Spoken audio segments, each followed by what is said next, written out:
국민의힘 윤리위원회가 오늘 회의를 열고 무소속 한동훈 의원을 도운 친한계 의원을 포함해 징계 개시 여부를 심의했습니다. 조금 전 회의가 끝났는데 일단 바로 징계 개시 여부를 결정하지는 않았습니다. 강보인 기자입니다.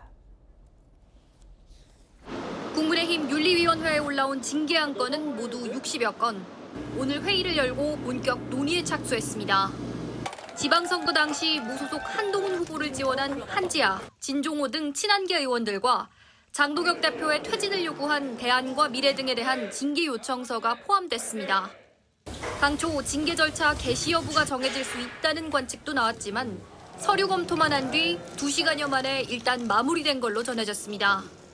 배현진 의원 징계 가처분이 법원에서 인용된 만큼 신중하게 검토할 거란 관측이 나옵니다. 장동혁 대표는 오늘 비공개 회의에서 기초의원 징계 화두가 나오자 해당 행위자들은 당헌 당규 개정에서라도 복당을 영구 금지할 필요 있다는 취지로 발언한 걸로 전해졌습니다. 친한계 의원들의 징계 논의 착수에 대해 한동훈 의원은 장 대표와 대립하는 당내 인사들을 압박하고 있다고 비판했습니다. 친한계 의원을 대상으로 한다기보다는 반장계 모든 사람을 대상으로 하려는 그런 상황 같습니다. 징계 요청이 접수된 대안과 미래는 내일 조찬 회동을 열고 징계에 대한 대응 방안을 논의할 전망입니다. 채널A 뉴스 강보인입니다. 네, 장동혁 대표가 최고위원회의에 복귀한 오늘 국민의힘 윤리위도 재가동됐습니다. 지난 2월에 배현진 의원에 대한 징계를 결정한 이후 약 5개월 만인데요. 사실상의 징계 정국이 본격화된 셈입니다.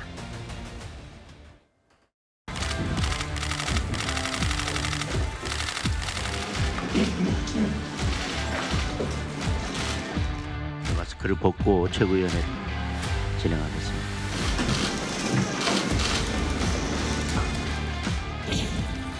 해당 행위로 인한 징계 문제는 당원과 당규에 따른 원칙의 문제입니다. 특정 계파나 특정인 또는 정치적 이분리와 결부시켜서 해석할 수 있는 부분이 아닙니다. 네, 조금 전인 오후 3시부터 비공개로 국민의힘 윤리위 전체 회의가 진행이 되고 있습니다. 징계 요청서 접수된 것만 60건이 넘는다고 합니다. 계속 또 접수가 되고 있는 모양인데요. 언론을 통해서 공개된 장동혁 대표 지지자들 모임을 통해서 공개된 것만 해도 친한계 의원들 대안과 미래, 또 지도부 비판했던 의원 오세훈 서울시장 등 여러 명이 좀 포함이 되어 있습니다. 문종영 대변인님, 네. 이 60건을 오늘 다 논의를 하게 되는 건가요? 그건 아니고요. 우선 일단 오늘 윤리위가 소집이 됐기 때문에 일단은 징계 절차는 시작되는 것으로 이제 봐도 무방할 것 같고요. 오늘 아마 이제 청원이 접수가 이제 됐기 때문에 네. 선별하는 작업이 우선 필요합니다. 네, 청원이라는 것은 사실 언제든지 상시적으로 이제 들어오는 것이기 때문에 뭐 그간 접수됐던 어떤 내역에 대해서 윤리위원들 중심으로 1차적인 선별을 할 것이다. 그리고 그 선별된 내용 중에 이것은 정말로 이제 윤리위 안건으로 올려서 윤리위원들과 함께 제대로 된 심사를 할 것들을 아마 저는 이렇게 추릴 것으로 보고요. 이제 이미 언론에 많이 보도되었지만 가장 이제 문제가 되는 것은 장동혁 대표에 대한 어떤 비판. 네. 그 부분이 있고요. 두 번째로는 지난 6.3 지방선거 과정 중에서 무소속 인원을 이제 공식적으로 도왔던 어떤 일부 의원들에 대한 어떤 그 윤리위 그 건에 대한 어떤 판단이 있을 것이고, 제가 봤을 때는 지금 당 내, 당 밖에서 의견이 모아진 부분에 대해서는 무소속 의원을 공식적으로 돕겠다고 이렇게 얘기하신 분들이 있습니다. 가령 다 아시겠지만 이제 본인이 직접 그 부산 북갑 이런 그 지역에 내려가서 주소를 옮기겠다 이렇게 얘기하신 분들, 그런 의원들이 있기 때문에 그 부분의 어떤 그 실체적인 진실, 사실 조사를 할 것 같고요. 네. 이제 알려진 것처럼 장동혁 대표에 대해서 비판한 것에 대해서 윤리위 징계 절차를 밟을 것이다. 이 부분은 저는 굉장히 제한적으로 이루어질 것으로 보고 있습니다. 왜 그러냐면 이번에 이런 징계 절차 논란이 있기 전부터, 훨씬 전부터 항상 많은 분들이 장동혁 대표에 대해서 비판도 했고, 또 그 부분에 대해서는 국회의원 원내 할 거 없이 다 많은 분들이 참여했기 때문에 만약에 이번 징계에서 이 당대표 비판에 대한 모든 인원들에 대해서 징계를 한다는 것은 현실적으로도 그렇고 정치적으로도 제가 봤을 때 개연성이 많이 떨어집니다. 네. 그렇기 때문에 핀셋 징계라고 하죠. 예, 무소속 의원들에 대한 어떤 해당 행위 정도가 아마 실질적인 그 안건으로 올라갈 것으로 보고 있습니다. 네. 저희 뉴스탑10 시간 동안 속보가 들어오면 또 전달을 해드리도록 하겠습니다. 당초 징계 1순위로 거론됐던 친한계 인사들뿐만이 아니라 오세훈 서울시장에 대한 징계 요청서도 접수된 걸로 알려지면서 여러 의견들이 나오고 있습니다. 법적으로는 당락에 영향을 미칠 정도의 사유가 있어야 된다는 것이 규정이 되어 있기 때문에 이제 그 점을 또 존중을 해야 되는 것이죠. 지도부에서 서울 포함해서 6곳 투표용지 부족한 곳 대상으로 좀 체포청을 내겠다고 결정을 했는데요. 좀 정리해서 입장을 내도록 하겠습니다. 자꾸 싸움 붙이지 마세요. 그거는 바로 앞에 가장된 부분입니다. 제가 그 부분에 대해서는 어제 시장님하고 통화도 했습니다. 굳이 당 대표가 필요한가? 원내 중심 정당으로 바뀌어야 됩니다. 그래야 불필요한 갈등이 최소화된다고. 오세훈 시장에 대해서 접수된 징계 요청서 내용을 살펴보니까 징계 사유가 이런 겁니다. 재선거 요구에 침묵을 했다. 장동혁 대표를 공개적으로 조롱했다. 뭐 이런 이유들이 포함이 된 것 같아요. 전수미 대변인님, 지금 들은 얘기로만 보면은 그렇게 뭐 징계를 받을 만한 정도의 강력한 조롱은 아니었는데 어떻게 들으셨나요? 너무나 전형적인 아전인수죠. 그러니까 당을 어떤 공당인데 사당화하고 있다는 비판을 받을 수밖에 없는 겁니다. 항상 어떤 징계에 있어서는 원칙이 있었는데 과연 그 원칙대로 했느냐. 무엇보다 장유혁 대표 지금 아프다고 누워있다가 다시 복귀를 했잖아요. 복귀하자마자 한 게 바로 징계 정치거든요. 그러니까 징계 정치에 과연 원칙과 기준이 있었냐. 그것도 굉장히 애매하고 무엇보다 그러면 이 장동혁 대표 행위를 보면서 자신의 권력을 위한 권력의 사적 소비를 지금 하고 있는 게 아닌가. 진짜 공당 야당으로서의 기능을 하기 위해 그 대표 자리에 임무를 다 하고 있나. 이런 의문점을 제기할 수밖에 없고 예를 들어서 지금 70건의 심의가 계속 이제 징계 요청이 와서 추가되고 있으면 이거는 뭐를 의미하느냐. 당 내에서 다양한 목소리가 존재한다는 겁니다. 그러면 어떻게 해야 되냐면 거기에 대해서 징계로 입막음 할 게 아니라 이런 다양한 목소리를 어떻게 같이 받아들여서 당을 하나로 이끌어 나갈 건가. 분명히 야당은요. 그 예비된 그 하나의 차기 당위로서 지금 집권 당과 같이 그리고 행정부와 같이 일을 해야 되는데 오히려 내부에서 이렇게 분열을 가속화하고 자신의 개인적인 권력에 의해서 사적인 정당으로 활용하고 이거를 책임 정치가 아니라 보복의 정치로서 이렇게 칼자루를 휘두른다면 야당 스스로의 괴멸을 자초할 수밖에 없고 그 침몰한 배에 있는 장동혁 자체도 이제 같이 괴멸할 수밖에 없다. 그렇게 말씀드립니다. 예. 중진 의원도 징계 대상에 많이 올라 있는 것 같습니다. 조경태 의원은 친한계라서 오른 게 아니고요. 이런 이유가 좀 있었는데 국민의힘 몫으로 국회 부의장을 뽑은 적이 있잖아요. 그래서 선출이 된 게 박덕흠 국회 부의장입니다. 그때 당내 경선 결과에 불복을 해서 민주당 일부 의원들에게 박덕흠 낙선을 요구했다. 뭐 이런 주장이 제기가 된 상황입니다. 이현정 의원님, 네. 조경태 의원과 관련된 징계는 오늘 최고위에서도 좀 거론이 됐다고 하더라고요. 그래서 뭐 다 하면 되죠. 뭐 못할 건 뭐 있습니까? 예. 이제 징계가 상시화된 정당인데 당명도 바꿔야 될 것 같아요. 상시 징계당으로 바꿔서. 네. 그러니까 국민의힘의 정치는 오직 징계밖에 없습니다. 사실 정당이라는 게 정치를 하기 위해서 모인 집단이잖아요. 근데 이 정당에서 오늘 또 보니까 검은색 이제 마스크를 끼고 나왔는데 그 이유가 내일부터 시행되는 77법, 그러니까 개정 정보통신망법. 이게 사실은 포털 등등에 대해서 허위사실했을 경우에 징벌적 손해를 입히는 그런 법안이잖아요. 네. 그거를 반대한다고 이야기를 하고 있어요. 네. 자, 그런데 그 민주당 국민의힘에는 과연 그런 자유가 있나요? 당대표를 뭔가 비판하면 징계한다고 그래요. 무소속 후보를 지원하면 또 징계한다고 그래요.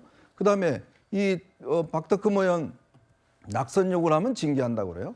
그러면 본인들은 그거에 대해서 그렇게 징계 카드를 하면서 그 법에 대해서 과연 비판할 자격이 있습니까? 그런 비판한다고 해서 정부나 이런 차원에서 징벌적 손해 입히는 걸 하는 법인데 그럼 본인들은요? 그러니까 웃기는 거예요. 사실은 본인들이 검은 마스크를 끼고 나왔지만 그거는 스스로한테 검은 마스크를 껴야 되는 게 아닌가 싶습니다. 예. 결국은 정치로 풀어야 될 정당에서 모든 걸 징계로 어떤 결정하겠다는 그 행동은 결국 당대표가 정치할 자격이 없는 겁니다. 심지어 지금 오세훈 시장한테까지 이렇게 한다는 이야기는 뭐냐면 물론 당원들은 요청할 수 있죠. 근데 당대표가 이미 몇 차례에 걸쳐서 징계라는 것들을 공식화했지 않습니까? 예. 그러니까 이 소위 본인들을 지지하는 당원들이 계속적으로 징계를 남발하고 있는 거 아니겠어요? 그러니까 그런 의미에서 보자면 국민의힘은 정치가 없는 정당이다. 그리고 당대표의 정치력은 이미 끝이 났다. 예. 저는 아주 이렇게 혹하게 평하고 싶습니다. 내일부터 시행되는 정보통신망법에 대해서 입틀막법이라고 저렇게 검정 마스크를 쓰고 나타났는데 이현정 위원이 보시기에는 본인들 스스로에게 입틀막을 하고 있다라는 지적을 가해야 된다 이런 말씀이셨습니다. 당초 뭐 친한계라든지 장 대표 사퇴를 요구한 사람에 대해서도 징계가 내려질 거라는 얘기들이 많이 나왔었는데요. 성춘 부대변인님. 네. 근데 뭐 장동혁 대표 얘기를 들어보면 내 사퇴 거론한 사람들에 대해서 징계까지는 아니다. 뭐 이런 말도 한 것 같고 뭐가 진짜인지 모르겠어요. 사실 일단 이렇게 징계 요청이 남발된 게 왜 그렇게 된 건가? 장동혁 대표가 자초한 게 아닌가라는 생각이 들어요. 왜냐하면 김종혁 전 최고가 그 당시 징계를 물론 가처분 인용으로 다시 번복되긴 했습니다만요. 그 당시에 장동혁 대표를 비판한 게 뭐 당대표는 개인 당원들의 자유의지의 총합인데 그렇기 때문에 당대표를 비판하면 안 된다. 그러면서 징계했었잖아요. 예. 그런 저는 납득하기 어려운 제 기준에서는 상식적이지 않은 그런 기준으로 징계를 시도했었기 때문에 아마도 장동혁 대표를 지지하는 사람들 입장에서는 아, 당대표 비판하면 징계 요청해도 되는구나. 그러니까 이렇게 남발된 거잖아요. 수십 건이 나오고 있는 거잖아요. 그냥 당대표 비판만 하도록 그냥 남발해가지고 이렇게 수십 건을 다룰 수 있게 됐다는 그 분위기 자체가 누구의 책임이 있느냐? 저는 영순위는 장동혁 대표라고 생각합니다. 자, 근데 사실 이 무소속 후보를 지원한 거에 대해서 이거는 저도 이 두 가지를 놓고 얘기하니까 당대표를 비판한 것과 무소속 후보 지원한 거 두 개를 비교하면은 무소속 후보 지원한 건 징계 논의할 수 있다라고 저도 계속 논평을 했었거든요. 그러다 보니까 어떻게 보면 이걸 전략적으로 했던 건 아닌가? 뭔가 당대표에 대한 비판은 마치 안 할 것처럼 이제 다시 되담고 그러면서 한동훈 후보 지지했던 거는 징계 논의해도 되는 타당성, 명분을 얻은 것처럼 하기 위해서 좀 과도하게 징계 전국을 만든 다음에 당대표 비판했던 거는 그건 안 하죠. 그건 하지 않을 겁니다. 아마도 이루어지지 않을 겁니다라는 분위기를 만들어서 한동훈 후보 지지했던 사람들에 대한 징계를 명분을 찾기 위한 이건 할 수 있지 않냐. 이런 다른 외부에서도 이거는 괜찮다고 하지 않았느냐. 약간 이런 명분을 찾기 위해서 만들어간 분위기가 아닌가라고 의심을 할 정도로 네. 너무 징계가 남발되는 분위기를 장동혁 대표가 주도했다고 생각합니다. 징계 요청서가 접수된 사람 가운데 현역 의원만 최소 30여 명에 이르는 걸로 알려지고 있습니다. 박성훈 수석 대변인은 해당 행위 징계는 당이 영속하기 위한 최소한의 조치다 이렇게 설명했습니다. 소위 회의에서 당대표가 해당 행위자는 복당으로 불리하다는 얘기를 징계는 원칙과 기준에 따라 엄중하게 처리되어야 된다는 말씀을 하셨습니다.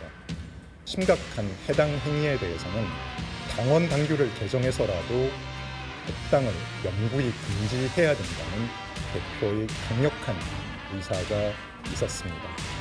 이게 징계 국면에 들어가면 당 내용이 더 좀 심해질 거다 이런 관측들이 많이 나오는데 분명히 말씀드리면 당의 원칙에 관한 부분입니다. 추가적인 갈등 여부에 대해서는 제가 이 자리에서 판단할 위치에 있지 않다는 점을 말씀드립니다. 오늘 비공개 최고위 때는 장동혁 대표가 아주 강경한 말을 한 걸로 전해지고 있습니다. 당원 당규를 개정해서라도 심각한 해당 행위자는 복당을 영구적으로 금지시키는 조치가 필요하다라고 했다는데 현재의 당원 당규내는요. 제명 처분을 받으면 5년 이내 재입당은 불가하다. 그리고 이것도 뭐 최고위 논의를 거치다 보면은 가능해지는 뭐 그런 상황이긴 했습니다. 문종영 대변인님. 네. 뭐 대표가 이렇게까지 얘기한 거 보면 실제 실현될 가능성 얼마나 있는 건가요? 저는 실현 가능성은 좀 낮지 않을까라는 어떤 추측을 개인적으로 해봅니다. 왜 그러냐면 저희가 지난 그 국민의힘의 역사를 보게 된다면 이 정당의 권력이라는 것은 굉장히 유동적입니다. 뭐 권력을 잡았다고 해서 6개월도 안 돼서 다시 지도부가 바뀌는 경우도 수차례 있어 왔고 또 예상치 못하게 비대위가 오래 가는 경우도 있었고 이게 무슨 어떤 그 대통령 권력처럼 정해진 임기를 딱 채워서 수행하는 구조가 아니기 때문에 네. 장동혁 대표의 저런 발언은 정치적인 어떤 그 함의를 내포한다는 그런 차원에서 강조를 한 것이고 실제로 제명된 인사에 대해서 뭐 5년 이내 재입당에 불과하든 또 영구적으로 복당을 금지하나 저는 현실적으로 큰 차이는 없을 것이다. 다만 장동혁 대표가 저렇게 발언한 이유는 어떻게 보면 장동혁 대표가 그 당대표가 된 이후에 줄곧 당원들의 총의를 모으는 그런 어떤 그 행위에 대해서는 굉장히 그 강하게 이렇게 드라이브를 걸어왔는데 지금 우리가 이 징계 논의에 대해서 얘기할 때 결국 갈리는 것은 당원들의 총의가 일부 무소속을 도왔던 의원들에 대해서는 징계가 돼야 된다. 네. 이런 의견이 있었기 때문에 지금 그 의견을 받들어서 징계위를 여는 어떤 그런 행위가 있었거든요. 그런 차원에서 이제 강조를 하는 차원에서 저런 발언을 한 것이고, 실제로 저는 저렇게 뭐 영구 금지를 하거나 또는 국민의 눈높이나 유권자의 눈높이에서 맞지 않은 다소 그 징계를 더욱더 강화하고 세게 한다고 해서 뭐 우리 당의 어떤 위상이나 이런 것들이 세워지는 것은 별개의 문제라고 보기 때문에 네. 저는 어떤 정치적인 메시지를 위해서 당 대표가 던진 그런 어떤 발언이라고 생각합니다. 네. 그리고 기자들이 궁금해서 이걸 물어봤습니다. 한동훈 의원은 이미 제명이 돼서 무소속 상태잖아요. 근데 이미 제명이 된 상태의 사람에게 이 소급 적용을 할 수 있는 거냐, 이렇게 질문을 한번 해봤습니다. 그랬더니 박성훈 대변인이 당 지도부가 결정할 일이다, 이렇게 답변을 했거든요. 이현종 의원님. 네. 제명된 사람에게 소급 적용하는 당원 당규까지 개정할 가능성 얼마나 될까요? 당 지도부 결정 못해요. 당원 당규는 당원 투표나 전당원 투표를 통해서 결정되는 사안이거든요. 지도부만 한다고 되는 그렇죠. 일이 아니죠? 지도부 한다고 결정될 당원 당규 개정이 아닙니다. 당원 당규 개정하기 위해서는 당원들 전체 총의를 모아야 되기 때문에 그건 아마 거의 불가능할 겁니다. 글쎄요, 이게 뭐 장도영 대표가 이제 가정의 어떤 일 이후에 지금 복귀한 이후에 더 강경해진 것 같은데, 글쎄요, 제가 볼 때는 본인의 어떤 좀 감정을 못 추스리고 있는 게 아닌가라는 느낌을 지울 수가 없어요. 예. 역대 정당사를 보더라도요, 이런 경우는 없습니다. 세상에 무슨 뭐 정당이라는 조직이 정치를 위해서 있는 것이고, 자, 그리고 지도부가 영원하지도 않습니다. 지지를 얻으면 그냥 물러나야 돼요. 그런 정당이 영구 금지를 한다고요? 과연 가능하겠습니까? 가능하지도 않는 일을 갖다가 지금 본인이 하고 있는 이야기는 결국은 지금 이번 이 징계 윤리위원회 징계를 좀 더 강하게 드라이브를 걸기 위해서 하는 게 아닌가 하는 생각이 드는데, 예. 아니 입만 열면 윤리위원회가 독립기구라고 이야기를 하잖아요. 근데 왜 본인들이 다 결정하죠? 본인들이 다 이야기를 하죠? 자, 그리고 아까 박성훈 대변인이 원칙이라고 이야기했는데 당의 연속성을 위한, 그러면 무소속인 한덕수 후보를 그 당시에 지원했던 거는 이거는 무슨 뜻인가요? 그때 당적을 가지고 가서 대변인 한 분도 있고 그때 가서 수석 대변인 한 분도 있잖아요. 네. 그리고 가서 그 뭐 다 옆에 서 있던 분들 계시잖아요. 그럼 그 사람들은요. 그리고 김재원 최고위원 당시 무소속 도의원을 갖다가 지원하기 위해서 가서 이 활동한 다 사진으로 남아 있잖아요. 그거는 뭔가요? 그거는 괜찮고 한동훈은 미우니까 한동훈 의원 지원한 사람은 징계하겠다, 이거 아닙니까? 그때는 왜 안 했습니까? 그때는 당원들의 상당 부분이 무소속인 한덕수 후보를 지원하기 위해서 그렇게 열심히 해놔놓고 그거는 원칙에 어긋나는 일이 아닌가요? 자, 그런 것이 결국은 두 개의 잣대를 가지고 지금 진단하니까 그런 겁니다. 예. 결국 이건 되지도 않을 일을, 더군다나 지금 국민의힘이 얼마나 중요한 상황입니까? 또 얼마나 좋은 기회입니까? 여당이 저렇게 당내에 전당대회나 등등의 문제를 가지고 지적할 문제들이 얼마나 많아요. 예. 근데 이거를 지금 징계라는 이유로 인해서 모든 걸 다 덮어버린다고 한다면 글쎄 민주당만 좋은 일을 시키는 거 아닌가 싶습니다. 그런 부분을 걱정하는 사람이 많은 것 같습니다. 그러다 보니까 국민의힘 내부에서도요, 장 대표의 이런 징계 정치 재개를 놓고 여러 가지 의견들이 분출하고 있습니다. 당헌 당규에 근거해서 윤리위원회가 판단하지 않을까, 그렇게 기대를 하고 있습니다. 오히려 정치적인 판단이나 또는 뭐 그 밖에 외부적인 요인을 가지고 판단하는 것이 더 부작용이 크게 나오지 않을까. 그것이 불러올 이 당내 분란도 있을 수 있고 그런 것을 종합적으로 검토를 해서 결정하면 좋지 않을까. 네, 이진숙 의원은 정치적인 고려를 할 경우에 오히려 부작용이 나올 수 있다. 그냥 당원 당규에 따라 처리하면 될 일이다라고 얘기를 했고요. 김재원 최고위원은 기강을 잡는 것은 제재보다는 리더십이 좋겠다라고 조금 신중론을 펴고 있는 상황입니다. 그리고 보수 농객 조갑재 대표는 연일 쓴소리를 하고 있는데 장동혁 대표를 향해서 민주당이 귀염둥이다, 뭐 이런 비유를 하기도 했던 분이잖아요. 이번에는 이런 얘기를 했습니다. 윤리위 재가동은 정말 사이코 드라마 같다, 이런 표현을 썼습니다. 전수미 대변인님, 보수 농객들이 우려하는 건 정말 이거 민주당에만 좋은 일을 하는 거야, 뭐 이런 부분인 것 같아요. 민주당에 좋은, 민주당한테도 비극이죠. 왜냐하면 야당이 야당의 기능을 잘 못하면, 그러니까 견제 균형 감시를 못하는 거 아닙니까? 국정 운영을 또 같이 해야 되는 예비 책임자이기도 한데 굉장히 좀 안타깝습니다. 무엇보다 지금 책임 정치가 아니라 보복 정치를 하고 계신 거잖아요. 그럼 윤리위 얘기가 나왔는데 지금 윤리위가 별명이 생긴 게 뭔지 아십니까? 숙청위입니다. 숙청위? 예. 그러니까 숙청을 하기 위해서 만들어진 위원회라는 뜻인데 그러면 어떠한 당원 당규 그 제명을 당해서 영구히 그거를 복당을 못하게 한다? 도대체 누구를 위한 정치입니까? 정치라는 게요. 원래 자체 뭐 가치관이나 이해관계나 모든 갈등들에 대해서 그거를 말과 절차로 풀어보자. 이게 정치 아닙니까? 그리고 무엇보다 당대표는 그 정치를 정말 잘해야 될 사람 아닙니까? 그런데 자신의 숙청 정치, 숙청위원회를 만들어서 보복을 하고 책임져야, 선거 패배에 대해서 책임져야 될 당대표가 오히려 보복의 정치, 숙청의 정치, 입막음 정치, 징계 정치를 하고 있는 상황에 대해서 당의 원로들조차도 굉장히 걱정하고 우려하고 개탄하는 상황들을 지금 보고 있거든요. 예. 이건 당의 원로뿐만 아니라 전 국민들, 민주당을 포함한 대한민국 국민들 자체도 국민의힘 왜 그러지? 왜 국민의힘에게는 국민이 없는 걸까?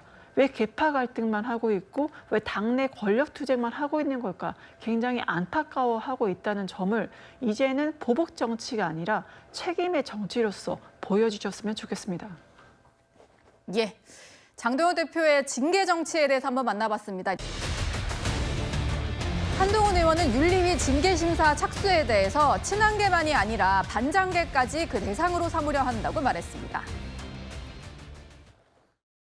저는 언급을 좀 자제하겠습니다. 왜냐하면 지금 이런 식의 행동들, 이런 식의 징계니 뭐 이런 것까지 그걸 누가 밖에서 볼 때 이거 뭐 괴기스럽잖아요. 친한계 의원을 대상으로 한다기보다는 반장계 모든 사람을 대상으로 하려는 그런 상황 같습니다. 제가 특별히 언급하지 않겠습니다. 특별히 언급하지 않겠다고 하면서 그래도 할 말은 다 한 것 같은데 이런 표현을 썼습니다. 친한계뿐만이 아니라 반장계, 그러니까 반장동혁계를 모두 대상으로 하려는 것 같다라는 표현을 썼는데요. 성추현 부대변인님, 그러니까 이게 뭔가 친한계만 딱 핀셋으로 겨냥했다기보다는 본인을 좀 반대하는, 사퇴를 요구하는 사람들을 다 겨냥한 것 같다. 이런 식으로 좀 역공을 편 것 같아요.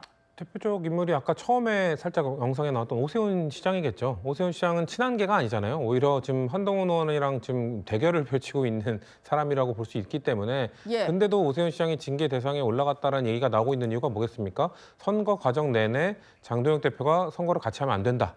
물러나야 된다 이런 주장을 했었고 그 이후에도 당대표는 없어도 된다 뭐 이런 말을 했기 때문에 뭐 조롱했다라는 이유로 지금 찍혀 있는 거잖아요. 그렇기 때문에 지금 장도영 대표가 한동훈 의원과 사이가 안 좋은 건 누구나 알고 있는 사실이지만 그 친한계로 분류가 되지 않더라도 본인에 대한 비판이나 안 좋은 이야기를 했던 사람들을 다 사실상 징계 대상으로 보고 있는 것 아니냐라는 이야기가 나올 수밖에 없는 거고요. 근데 문제는 징계가 징계로서 작동을 하려면 사람들이 그 징계를 무서워해야 되거든요. 근데 이제 그 정말 당권파라고 할 수 있는 친장도혁계라고 하는 사람들 제외하고는 아무도 그 징계를 두려워하지 않습니다. 그렇기 때문에 이 오히려 지금 징계 대상에 올라가지 않은 사람들이 좀 더 열심히 해야겠다는 얘기가 나오는 건 아닙니까? 마치 징계 대상에 올라갔다는 것 자체가 장도혁 지도부를 비판을 열심히 했기 때문에 옳은 입바른 소리를 잘 했기 때문에 그러니까 징계 대상에 올라갔으니까 안 한 사람들은 반성해야 된다. 이런 조롱조의 이야기가 나오죠. 저도 만약에 저는 국민의힘 당원이 아니라 민주당원이니까 징계 대상이 안 되겠지만 이런 발언하는 것 자체도 당대표를 놀리네? 당대표를 조롱하나? 이거 징계 대상일 겁니다. 지금 국민의힘 분위기 자체가 지금 장도혁 대표에 반하는 사람, 장도혁 대표에게 감히 놀리는 사람 이런 사람들이 다 징계 대상으로 논의가 되고 있으니까 그러니까 한동훈 의원이 반장계까지 포함됐다라고 지금 언급한 것 같습니다. 예. 반장계가 얼마나 될지 모르겠습니다. 지금 현역 의원 인원수를 세보면 30명이 넘는다고 하니까 그게 다 반장계인가 이런 생각도 들고요.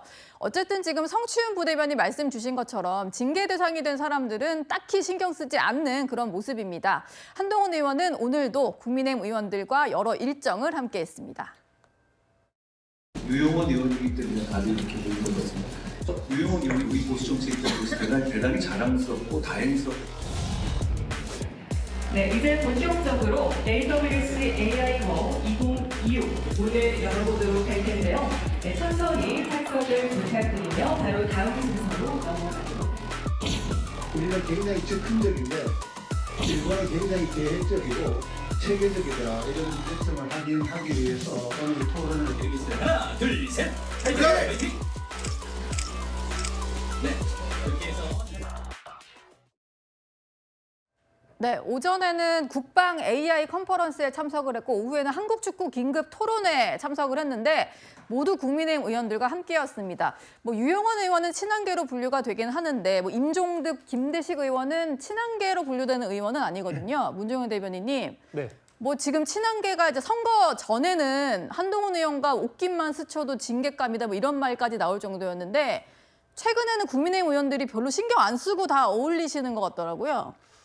아, 그런가요?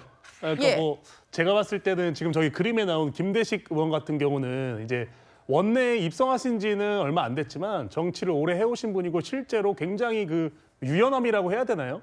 그런 것들이 어떤 그 김대식 의원의 장점이라고 평가를 받는 그런 얘기들이 있었습니다. 그런 차원에서 김대식 의원은 현재 그 장도혁 지도부의 당대표 특보단장을 맡고 있긴 하지만 꼭 장도혁 대표와 친한 의원들 말고도 여러 이렇게 두루두루 의원들과도 다 이렇게 관계를 한다는 점에서 그 한동훈 의원도 예외가 될 수는 없다. 이런 어떤 모습을 보이시는 것 같고 제가 봤을 때 저런 어떤 우리 소위 그림이라고 하죠. 정치권에서. 그러니까 결국 저런 그림이 주목되는 이유도 장도혁 대표와 한동훈 의원의 어떤 구도 속에서 주목이 되는 것인데 제가 봤을 때는 한동훈 의원이 지금 그냥 국민의힘의 의원 일부와 접촉만 해도 여러 가지 회자가 되고 있어요.